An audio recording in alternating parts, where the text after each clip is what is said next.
നമസ്കാരം, വള്ളുവനാട് ന്യൂസിലേക്ക് സ്വാഗതം. മേളത്തിനൊപ്പം താളം പിടിച്ച തിരൂർക്കാട് മഹാദേവ ക്ഷേത്രത്തിൽ നടന്ന കുട്ടി കലാകാരന്മാരുടെ ചെണ്ടവാദ്യം അരങ്ങേറ്റം ശ്രദ്ധേയമായി. ശ്രീകൃഷ്ണപുരം ആട്ടോല സുന്ദരനാശാന്റെ ശിക്ഷണത്തിൽ 15 കുട്ടി കലാകാരന്മാരാണ് അരങ്ങേറ്റം കുറിച്ചത്.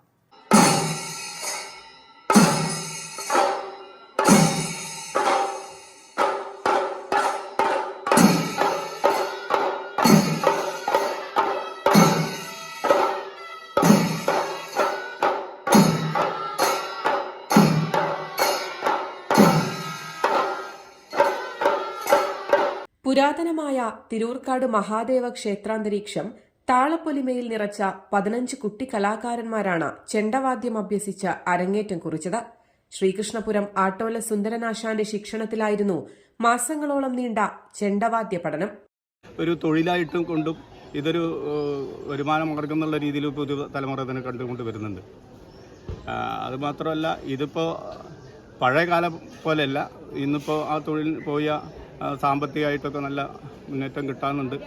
കമ്മിറ്റി നമ്മൾ കഴിഞ്ഞൊരു 1.5 വർഷം മുന്നേ ഈ നമ്മുടെ ചെറിയ കലാകാരന്മാർക്ക് ഈ ചെണ്ട അഭ്യസിക്കുക എന്നുള്ളൊരു കാഴ്ചപ്പാടായിട്ട് വന്നപ്പോൾ നമ്മൾ ശ്രീകൃഷ്ണപുരത്തുള്ള ആശാനെ കണ്ടെത്തുകയും അതിൻ്റെ സംവിധാനങ്ങൾ ചെയ്യുകയും ചെയ്തു. നാട്ടിലെ എല്ലാ ഭക്തജനങ്ങളും വളരെ കൃത്യമായ സഹകരണം കൊണ്ടുകൊണ്ട് ഈ കുട്ടികളുടെ നല്ല രീതിയിൽ പ്രോത്സാഹനമുണ്ട്. അപ്പോൾ ഇനിയും ഇത്തരം പല കലാപരിപാടികളും നമ്മൾ ഇതിൻ്റെ ഭാഗമായിട്ട് തന്നെ ഇവിടെ സംഘടിപ്പിക്കുക എന്നുള്ളൊരു ആഗ്രഹമാണ്. കലയിലൂടെ ഒരു നല്ല സമൂഹത്തെ വളർത്തിയെടുക്കുക എന്ന ലക്ഷ്യം മുൻനിർത്തിയാണ് തിരൂർക്കാട് മഹാദേവ ക്ഷേത്രം ഭാരവാഹികൾ കലാപരമായ കഴിവുകൾ കുട്ടികളിലേക്ക് പകർന്നു നൽകുന്നതിനായി വേദിയൊരുക്കുന്നതും പ്രോത്സാഹനം നൽകുന്നതും.